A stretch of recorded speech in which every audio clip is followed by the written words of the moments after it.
Hello everyone, मेरा नाम राहील है और मैंने अभी एक चैनल बनाया है जिसका नाम है ट्रैवल विद राहील। इस चैनल पे मैं ट्रैवल और वीज़ा से रिलेटेड वीडियोस अपलोड करूँगा। अभी रिसेंटली मैंने यूएसए का 5 ईयर मल्टीपल एंट्री वीज़ा लिया है। ये विजिटर वीज़ा है जिसका हम B1 B2 वीज़ा भी कहते हैं। ये वीज़ा कैसे मैंने लिया, इसका क्या प्रोसेस था, इंटरव्यू कैसा गया, ये सारी चीज़ें आपके साथ शेयर करूँगा। लेकिन इससे पहले आपको अपने बारे में थोड़ा सा बता दूँ। मैं यहाँ पे स्टूडेंट हूँ यूके में। मैं लास्ट ईयर अक्टूबर 2021 में आया था और मास्टर्स का स्टूडेंट हूँ यहाँ चेस्टर यूनिवर्सिटी में, लेकिन मैं रहता लिवरपूल में हूँ। और मैंने मार्च 2022 में ये वीज़ा अप्लाई किया था। इसका सिंपल सा प्रोसेस है, आपने इनकी वेबसाइट पे जाके इनका फॉर्म फिल करना होता है सारा, और अपने बारे में बताना है। अगर आप स्टूडेंट हैं, अगर आप एम्प्लॉय हैं, आप बिजनेसमैन हैं, आप सारे अपने बारे में अपने से आपसे रिलेटेड सारी चीज़ें वो पूछेंगे। कोई अपने एक्स्ट्रा ऑर्डनरी चीज़ नहीं पूछते वो, ठीक है। आपका पर्पस बड़ा क्लियर होना चाहिए। अगर आप स्टूडेंट हैं तो आप ये बता सकते हैं कि आपको वेकेशंस आ रही हैं, आप उसके बाद वेकेशन में जो है वहाँ पे कोई उनके फेमस प्लेसेस आप चूज़ कर लें, जैसे नायग्रा फॉल्स हो गई न्यूयॉर्क में, आप स्टैचू ऑफ लिबर्टी और इस तरह की जो हैं टाइम स्क्वायर वगैरह वो आप मेंशन करें अपने कवर लेटर में कि यहाँ यहाँ मैं जाऊँगा। मैं अपनी छुट्टियों में कोर्स वर्क के बाद या वट एवर जो भी आपका कोर्स वर्क है आप उसमें मेंशन करें कि मैं इसमें मेरी ये छुट्टियों का ये टाइम है और इस टाइम में मैं वहाँ पे 1 वीक या 10 दिन, इससे ज़्यादा का आप ट्रैवल प्लान ना रखें क्योंकि आप स्टूडेंट हैं, ना आप अफोर्ड कर सकते हैं, ना आपको इतनी छुट्टियाँ होती हैं। तो आप अगर आप स्टूडेंट हैं तो आप इतना रखें। और अगर आप एम्प्लॉय हैं तो आप अपनी कंपनी से प्रॉपर एक लेटर लें जिस पे आप मेंशन करवाएं उनसे कि जो एनुअल लीव है आपकी वो आपको हम देंगे। अगर यूएस वीज़ा इनको मिला तो हम आपको इनको ये जो 10-20 डेज़ की जितनी भी एनुअल लीव इनकी बनती हैं या 2 वीक्स 3 वीक्स की, वो हम इनको दे देंगे। हमें कोई एतराज़ नहीं है, ट्रैवल कर सकते हैं। इस तरह का लेटर आप उनसे लेंगे, उनके पास ऑलरेडी फॉर्मेट होता है सारा, वो आपको बना के दे देंगे। तो ये लेटर अगर आप लगाएंगे, एम्प्लॉय हैं, अपने लास्ट सैलरी स्लिप्स लगाएंगे 3 सैलरी स्लिप्स, तो आपको बड़ा इजीली चांसेस हैं कि आपको वीज़ा मिल जाएगा। पर्पस आपका क्लियर होना चाहिए कि आप क्यों जाना चाहते हैं। आपने इससे पहले अगर कोई ट्रैवल किया, लाइक फॉर एग्जांपल आपके पास ट्रैवल हिस्ट्री छोटे कंट्रीज़ की है, टर्की की है, मलेशिया, सिंगापुर, थाईलैंड या मिडल ईस्ट, इस तरह आपके पास अगर है तो आपको हेल्प करती है। अगर आप पहली दफ़ा यूएसए का अप्लाई करेंगे तो मे भी वो आपसे पूछ सकते हैं कि आप पहली दफ़ा अप्लाई करें, लेकिन पहली दफ़ा में भी लोगों का लग जाता है। अगर फॉर एग्जांपल आप कॉन्फ्रेंस पे जा रहे हैं किसी, या अगर कोई एजुकेशनल सेमिनार है इस तरह का, तो मोस्टली उन केसेस में वो लग जाता है। अगर आपको कोई स्पॉन्सर कर रहा है वहाँ से तो उस केस में भी जा रहा है, क्योंकि आपका पर्पस घूमना फिरना नहीं है, आपका पर्पस एजुकेशनल है या फिर अपने रिलेटिव से मिलना है या मेडिकल है, तो उस केस में आपकी ट्रैवल हिस्ट्री इतनी मैटर नहीं करती। लेकिन आपका पर्पस अगर जस्ट ये है कि आप ट्रैवलिंग के लिए जा रहे हैं, टूरिज़म के लिए जा रहे हैं, तो उसके लिए मैं रिकमेंड ये करूँगा कि आप स्ट्रेट अवे यूएसए वगैरह का ना अप्लाई करें। अगर आप पाकिस्तान इंडिया में हैं तो आप पहले मलेशिया, सिंगापुर, थाईलैंड, दुबई वगैरह जाएं, ठीक है, श्रीलंका जाएं, उसके बाद तुर्की जाएं, उसके बाद फिर आप यूएसए वगैरह का अप्लाई करें। तो मेरे पास ऑलरेडी ये ट्रैवल हिस्ट्री थी पहले, तो मुझे इतना इशू नहीं हुआ। मैं आपको बताऊंगा इंटरव्यू मेरा कैसा गया। इंटरव्यू में ये चीज़ें मेरे से सारी पूछी गई थी। तो बस मैंने मार्च में अप्लाई किया और मुझे अपॉइंटमेंट जून जुलाई की मिल रही थी, जो मैंने उस टाइम नहीं ली। मैंने थोड़ा जल्दी की अपॉइंटमेंट लेनी थी। जब मैंने वेट किया 2-3 दफ़ा चेक किया वेबसाइट पे, तो मुझे पहले की भी अपॉइंटमेंट मिल गई। अप्रैल की अपॉइंटमेंट मिल रही थी, लाइक 2 वीक्स आफ्टर मुझे मिल गई अपॉइंटमेंट, और मैंने वो अपॉइंटमेंट ले ली। यहाँ से ओवरनाइट ड्राइव की और सुबह मैं पहुँच गया वहाँ पे। जब मैं वहाँ पहुँचा तो मैं फ़िक्स टाइम पे पहुँचा था। बड़ा मैं टेंशन में था कि यार ये मैं लेट ना हो जाऊँ यूएस एम्बेसी है लंदन में। लेकिन वो जब मैं यहाँ से सुबह पहुँचा तो वहाँ मॉर्निंग में रश था, ट्रैफिक थी। लंदन, सेंट्रल लंदन आपको पता है वहाँ की ट्रैफिक का। तो वहाँ मैं पहुँचा, लेकिन ये था कि वहाँ पे लाइन लगी हुई थी बाहर। तो मैं थोड़ा रिलैक्स हुआ, मैंने कहा चलो ये तो ऑलरेडी सारे ही वेट कर रहे हैं।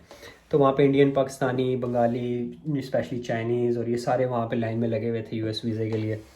तो मैं भी लाइन में लग गया।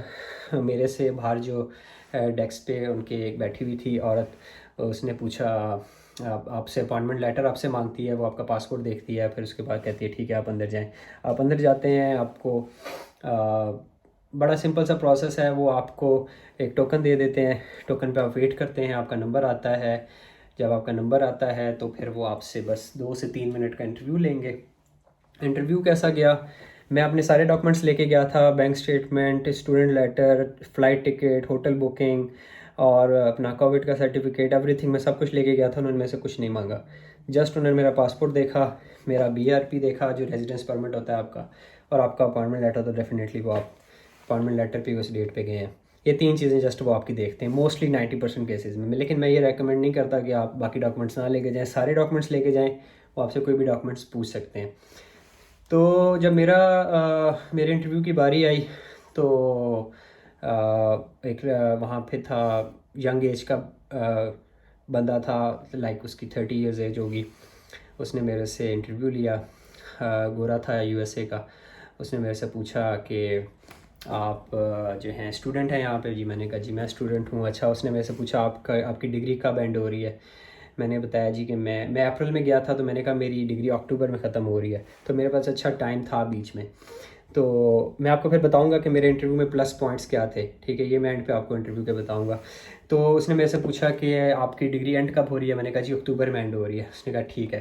उसने कहा जी आप अकेले ट्रैवल कर रहे हैं? मैंने कहा जी मैं अकेले ट्रैवल कर रहा हूँ। नहीं, अच्छा ठीक है, आप मैरिड हैं? मैंने कहा जी मैं मैरिड हूँ। और आपके साथ आपकी फ़ैमिली ट्रैवल नहीं कर रही? मैंने कहा नहीं, वो फैमिली मेरी ट्रैवल नहीं कर रही, मेरी बच्ची स्कूल जाती है छोटी यहाँ पे, मेरी वाइफ जॉब करती हैं, तो उनको छुट्टी वगैरह लेना मुश्किल होती है, बच्ची को भी स्कूल से छुट्टी कराना। मैं तो फ्रीक्वेंट ट्रैवलर हूँ, तो मैं हर जगह उनको नहीं लेके जाता, कहीं कहीं लेके जाता हूँ साल में 1-2 दफ़ा, लेकिन मैं फ्रीक्वेंट ट्रैवलिंग करता हूँ। तो उसने कहा वेरी गुड। तो यहाँ पे उसने कहा ठीक हो गया, ये 2 पॉइंट हो गए। तीसरा जो उसने मेरे से क्वेश्चन किया, वो उसने फिर जब मेरे से ये वाला क्वेश्चन ख़त्म हुआ, उसने स्क्रीन की तरफ देखा और स्माइल करते हुए मेरे से पूछा, वाओ आपने इतनी ज़्यादा ट्रैवल की है? मैंने कहा जी मैंने काफ़ी ट्रैवल किया हुआ है। तो वेरी गुड। तो कहते हैं अच्छा। तो फिर उसके बाद मैंने बताया कि मेरे पास ये कंट्रीज़ की ट्रैवल हिस्ट्री है, वो देख भी रहा था वहाँ से। तो जब उसने वो स्माइल करके मेरे से पूछा कि वाह आपके पास इतनी ज़्यादा ट्रैवल हिस्ट्री है, लाइक मैंने 16-17 कंट्रीज़ ऑलरेडी ट्रैवल किए हुए थे, तो वो वहीं से मुझे आइडिया हो गया कि ये इसका मूड ठीक हो गया है। तो उसके बाद उसने मुझे स्ट्रेट अवे और कोई बात नहीं की, उसने मुझे स्ट्रेट अवे कहा your visa has been approved, enjoy your trip to USA। तो बस मुझे वहाँ पे बड़ी खुशी हुई, बड़ा मैं शॉक भी हुआ। मैंने कहा वाह इतनी जल्दी, मतलब 1 से 2 तीसरा मिनट हुआ होगा। तो उसने मुझे डिसीजन दे दिया। मैंने उससे पूछा पासपोर्ट कब मिलेगा? उसने कहा जी पासपोर्ट आपको 1 हफ़्ते के अंदर आपके घर आ जाएगा। तो वही हुआ, 1 हफ़्ते बाद पासपोर्ट आ गया। लेकिन इंटरव्यू का अगर मैं आपको इसमें समराइज़ करूँ कि इसमें इंटरव्यू में प्लस पॉइंट्स क्या थे, मेरे पास 3 इसमें मेरे इंटरव्यू में प्लस पॉइंट्स थे। प्लस पॉइंट्स ये थे कि जो मैंने अप्लाई किया वीज़ा, उस वक्त मेरा BRP जो स्टूडेंट वीज़ा था वो काफ़ी अभी वैलिड था ऑलरेडी। अप्लाई मैंने अप्रैल में किया था, अप्रैल में इंटरव्यू के लिए गया था, और मेरा जो BRP था वो फरवरी में एक्सपायर हो रहा था। लाइक मेरे पास अक्टूबर तक डिग्री थी, फिर फरवरी में एक्सपायर हो रहा था, मेरे पास अच्छा टाइम था। 2-3 लोग मैं वहाँ पे ऐसे भी मिले जो उनका वीज़ा अभी 1 महीने का रह गया था, और अभी वो USA का वीज़ा अप्लाई करने आए हुए थे, तो उन सब का वीज़ा रिफ्यूज़ हुआ था। तो मैंने उन सब से पूछा, मैंने कहा यार आपका वीज़ा कितना रहता है? उन्होंने कहा अभी 15 दिन का रहता है, किसी का 1.5 महीने का, किसी का 1 महीने का। तो वो ये एक पॉइंट होता है कि आपके पास जो ड्यूरेशन है आपके वीज़े की अगर अच्छी हो, तो वो उन्हें पता होता है कि UK में ऑलरेडी इनके पास स्टे अभी है, तो ये मोस्ट प्रोबेबली ये वैलिड कैंडिडेट हैं, इनका कोई इशू नहीं होगा, ये वहाँ जाके स्किप नहीं होंगे। तो ये एक प्लस पॉइंट था कि आपके पास थोड़ी सी ड्यूरेशन होनी चाहिए कि आपके वीज़े की। ये मैं UK के केस में बता रहा हूँ। अगर आप UK या ऑस्ट्रेलिया वगैरह से अप्लाई कर रहे हैं, तो अगर आप वहाँ की रेजिडेंसी आपके पास है अच्छी खासी, तो वो आपके पास चांस होता है कि ये प्लस पॉइंट होता है ये। दूसरा जो मेरा प्लस पॉइंट था, उसने मेरे से फैमिली का पूछा, और मैंने फैमिली का बताया कि मेरी फैमिली है और वो UK में है, और वो ऑलरेडी यहाँ पे मेरी वाइफ जॉब कर रही हैं, मेरी बच्ची स्कूल जा रही है।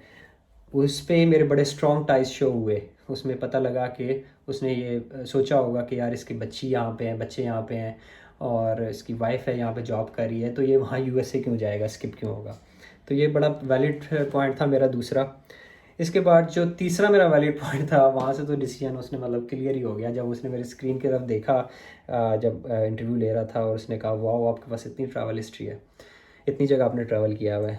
तो वो जो मेरा पॉइंट था, वो तीसरा सबसे स्ट्रॉन्ग पॉइंट था कि मेरे पास ट्रैवल हिस्ट्री काफ़ी ज़्यादा थी, जिसमें मेरे पास Japan, South Korea, Malaysia, Singapore, Thailand, Sri Lanka, Dubai, Qatar, सऊदीया, और ये सारे कंट्रीज़ थे। रशिया भी मैं गया हुआ था फीफा वर्ल्ड कप के लिए 2018 में। तो ये जो है बड़ा स्ट्रॉन्ग पॉइंट था। उसके बाद उसने मेरे से अगली बात ही नहीं की, स्ट्रेट अवे उसने कहा your visa has been approved. तो ये मेरा इंटरव्यू ऐसे गया और बड़ा अच्छा रहा, क्योंकि मुझे पता लगा यार कि ट्रैवल हिस्ट्री काफ़ी मैटर करती है इस केस में, अगर आपका पर्पस ट्रैवलिंग और टूरिज़्म है। ठीक है, तो मैंने केस भी ऐसा ही बनाया कि मैं एक फ्रीक्वेंट ट्रैवलर हूँ और मैं इतना ज़्यादा ट्रैवल करता हूँ, मैं अपनी फैमिली को हर जगह नहीं लेके जा सकता डेफिनेटली, वो कहीं कहीं मेरे साथ जाते हैं। जिस तरह मैंने उसे मेंशन किया स्पेशली कि मैं जब 2020 में न्यू ईयर स्पेन में हम मनाने गए थे, मैं फैमिली के साथ गया था। तुर्की भी हम गए हुए हैं, मलेशिया भी हम साथ गए हुए हैं, सिंगापुर भी गए हुए हैं। ये मैंने सारा मेंशन किया, लेकिन उसके बाद मैंने बताया मैं हर जगह नहीं लेके जा सकता, क्योंकि मैं बहुत फ्रीक्वेंट ट्रैवलिंग करता हूँ, वाइफ जॉब करती है, बच्ची स्कूल है। तो वो वहाँ से जो है उसे आइडिया हो गया कि ये बड़ा स्ट्रॉन्ग कैंडिडेट है। तो यूएस का मेरा वीज़ा लग गया। अभी तक मैंने ट्रैवल नहीं किया है, ठीक है, वो भी एक सरप्राइज़। अभी मैंने क्यों ट्रैवल नहीं किया है वो नेक्स्ट वीडियो में आपको पता लगेगा कि वो मैं ट्रैवल कब करूँगा। तो उसमें भी आपको मैं शेयर करूँगा नेक्स्ट आपको एक्सपीरियंस के क्या, नेक्स्ट एक्सपीरियंस मेरा क्या है। तो ये मेरा सारा एक्सपीरियंस रहा है यूएस वीज़े का। होपफुली आपको इसके अंदर इंफॉर्मेशन मिली होगी। और अगर कोई आपका क्वेश्चन है यूएस वीज़ा से रिलेटेड, आपका कोई भी सिनेरियो है, अगर आप इंडिया में हैं, पाकिस्तान में हैं, यूके में हैं, आपको कोई क्वेश्चन है कि यूएस वीज़ा से रिलेटेड, आप मेरे से पूछ सकते हैं कमेंट बॉक्स में और मैं आपको उसका आंसर कर दूंगा। कोई इशू नहीं है, आप मेरे से इंस्टाग्राम पे भी पूछ सकते हैं, मैं आपको सारे क्वेश्चंस का आंसर आपके कर दूंगा। तो इसमें जो मेरा टेक अवे है वो यही है कि आपको जब आप इस तरह के किसी कंट्री में होते हैं, लाइक यूएसए में या और यूरोपियन किसी कंट्री में आप स्टडी पे स्पेशली गए हुए, इंडिया पाकिस्तान से आप किसी कंट्री में स्टडी पे गए हैं, तो आपको उसका मैक्सिमम बेनिफिट लेना चाहिए। सिर्फ आप वहीं उसी कंट्री में रह के सारा अपना टाइम ना पूरा कर दें, कोशिश करें कि वहाँ से आप मैक्सिमम बेनिफिट निकालें। जैसे मैं पहले चाइना गया पढ़ने के लिए, कुछ अर्सा मैं वहाँ भी रहा हूँ। तो वहाँ से मैंने क्या किया, वहाँ से मैंने जापान का वीज़ा लिया, मैंने साउथ कोरिया का वीज़ा लिया, जो वहाँ से ऐसे इजीली मिलता है कि मतलब जब मुझे वीज़ा मिला मैंने कहा इतना इजीली मिल गया वीज़ा। तो ये वीज़ा अगर आप इंडिया पाकिस्तान से अप्लाई करें तो बड़ा मुश्किल होता है, स्पेशली जापान और साउथ कोरिया का वीज़ा बहुत टफ होता है। तो ये मुझे वहाँ से बड़ा इजीली मिल गया, तो मेरी ट्रैवल हिस्ट्री बहुत अच्छी बन गई थी। तो आपको जब भी आप इस तरह, जिस तरह यूके में काफ़ी स्टूडेंट्स यहाँ पे पढ़ रहे हैं, तो इनको चाहिए कि आप शेंजन वीज़ा लें, आप जाएँ यूरोप ट्रैवल करें, उसके बाद आप कोशिश करें कि यूएसए का लें वीज़ा, और ये सारी ट्रैवल आप साथ साथ ट्रैवल भी करें, आपका पासपोर्ट भी स्ट्रांग होगा। ठीक है, अगर इवन कि आपने यहाँ से मूव होना है यूएसए, तो आपको उसमें भी हेल्प होती है, आप बाद में वहाँ मूव भी हो सकते हैं। अगर आप वहाँ देख के आते हैं, आपको सेटिंग अच्छी लगती है वहाँ पे, तो आपको वहाँ पे जाके आप वहाँ के लिए भी अप्लाई कर सकते हैं, स्टडी वीज़ा या इमिग्रेशन या वट। तो ये है कि आप अपना थोड़ा पोर्टफोलियो बढ़ाएं ट्रैवलिंग से, आपका माइंड ब्रॉड होगा थोड़ा सा। आपको इस सारे एक्सपीरियंसेस जो हैं मैं आपसे शेयर करता रहूँगा। तो आई थिंक वीडियो काफ़ी लंबी हो गई है, तो thank you so much for watching और आपसे मिलते हैं नेक्स्ट वीडियो में। Thank you so much.